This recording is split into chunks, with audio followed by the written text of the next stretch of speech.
The soldiers came carrying his spear, not metaphorically. The weapon in their hands, shorter than tradition demanded, broad-bladed, designed for stabbing rather than throwing, was something he had invented. He had commissioned its creation.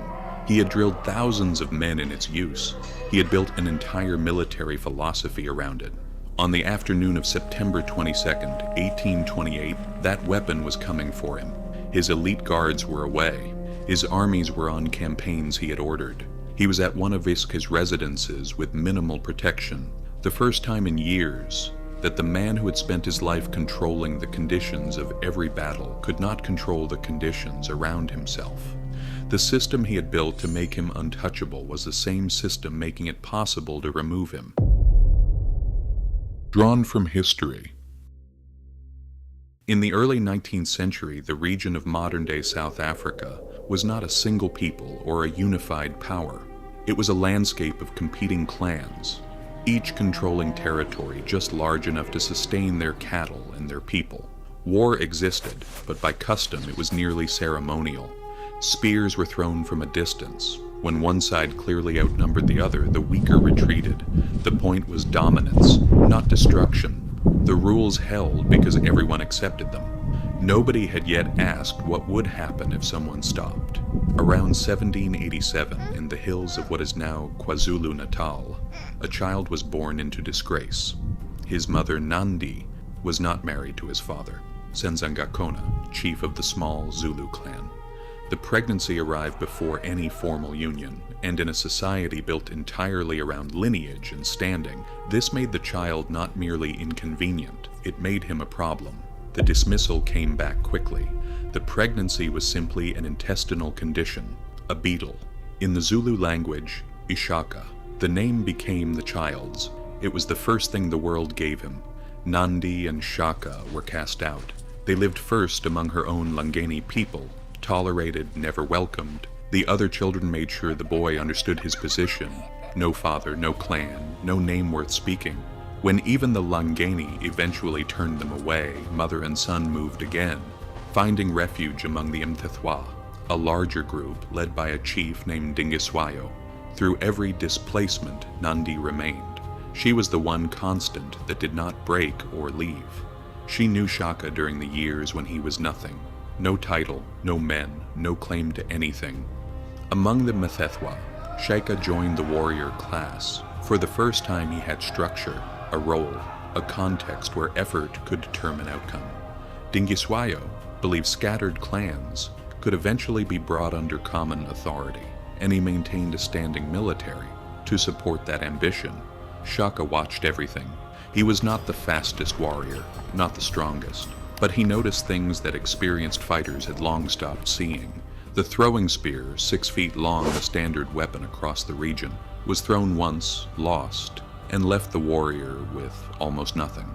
Battles dissolved into uncoordinated melees. Casualties stayed low not because warriors were skilled, but because the system was designed to avoid decisive contact. The old order had rules. Shaka had spent his childhood being destroyed by rules he had no power to change. He did not find the old order reassuring. He found it inefficient, and he began to see that it was not immutable. It was simply habit that nobody had bothered to break. He began training with a shorter weapon, broader blade, designed not for distance, but for closing. Then he worked out a formation to match it. The main body of fighters would engage the enemy directly, locking them in place. 2 flanking wings would sprint wide, encircling from behind before the enemy could respond. A reserve force would wait out of sight, ready to cut off retreat. The goal was not to demonstrate superiority and wait for surrender. The goal was to give the enemy nowhere to go before they understood what was happening. He had taken a ritual and turned it into a mechanism. When Shaka's father died in 1816, the Zulu chieftainship passed to another son. Shaka, with Dingiswayo's backing, interrupted that succession by force. His half-brother was killed, and Shaka, the outcast, the child the world had discarded, became king. He was approximately 29 years old. He abolished the system of part-time, age-based regiments and replaced it with a standing army. Young men were conscripted into permanent units and forbidden from marrying until they had proven themselves in battle. Their loyalty was not to family or clan. It was to the Zulu state. The short stabbing spear was distributed across his forces. The encirclement formation was drilled until it became instinct.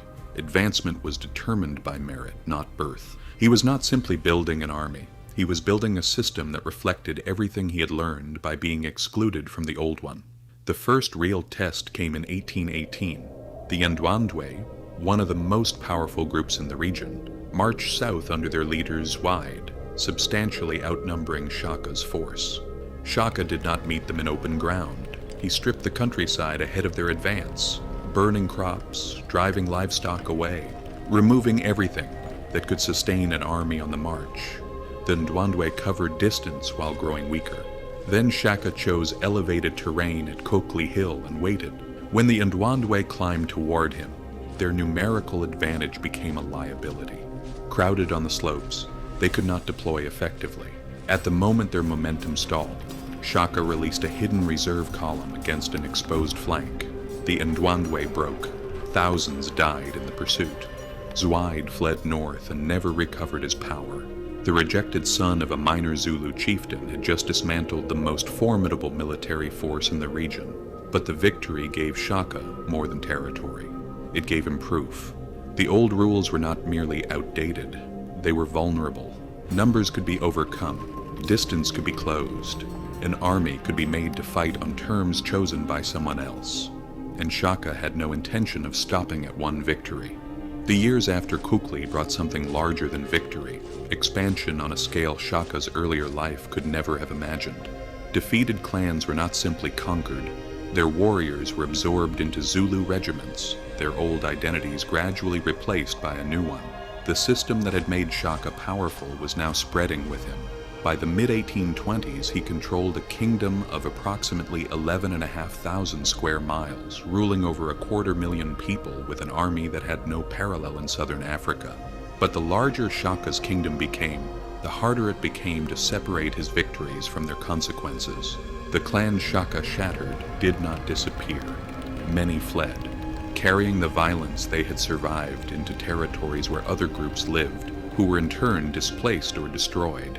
The disruption cascaded across a vast region in what scholars describe as the Mifikane, the crushing. The child who had once been expelled from community after community was now the force that caused others to flee. That reversal was never stated at court. It did not need to be. The loyalty Shaka commanded had not changed in its outward form. His warriors trained, his regiments competed for honor, his orders were followed, but the foundation beneath that obedience was shifting. In the early years, fear had been a tool, deployed deliberately alongside genuine loyalty built through shared victories and the promise of advancement. But as absolute power concentrated further inward, the space for that loyalty narrowed. Advisors learned to agree.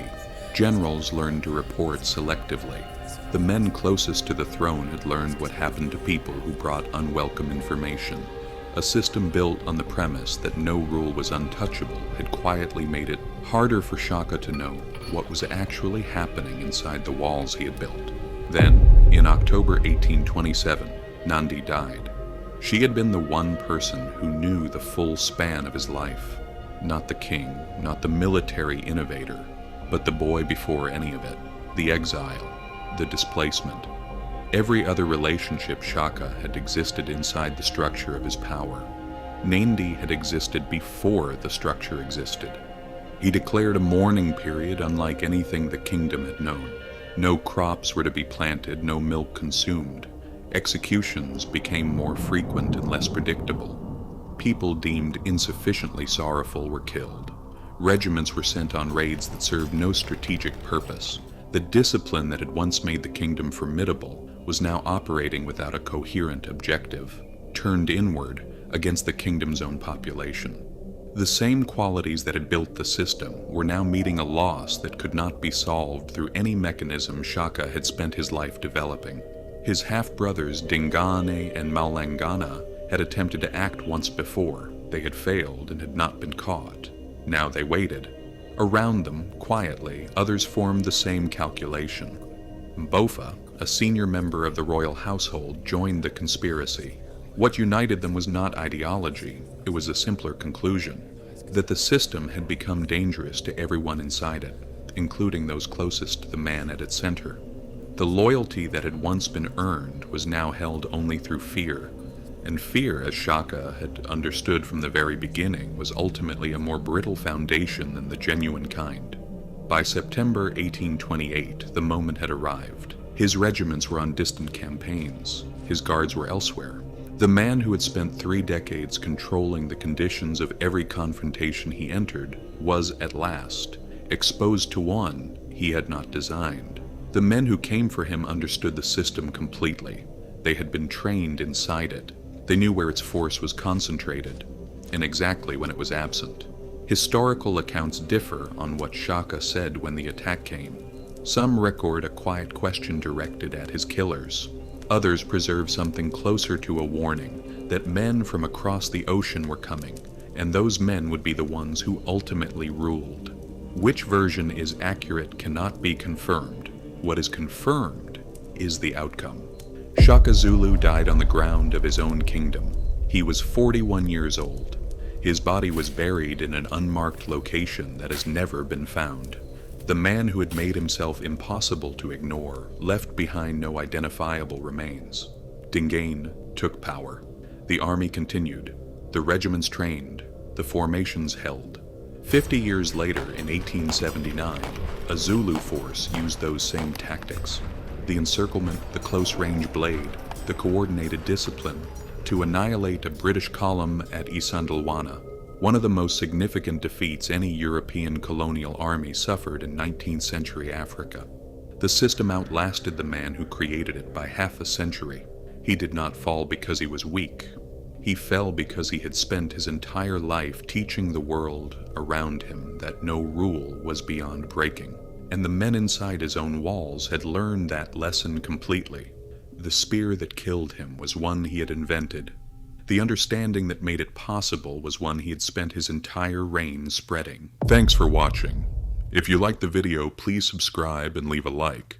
You can also write in the comments which historical topics you'd like to see next. See you in the next video.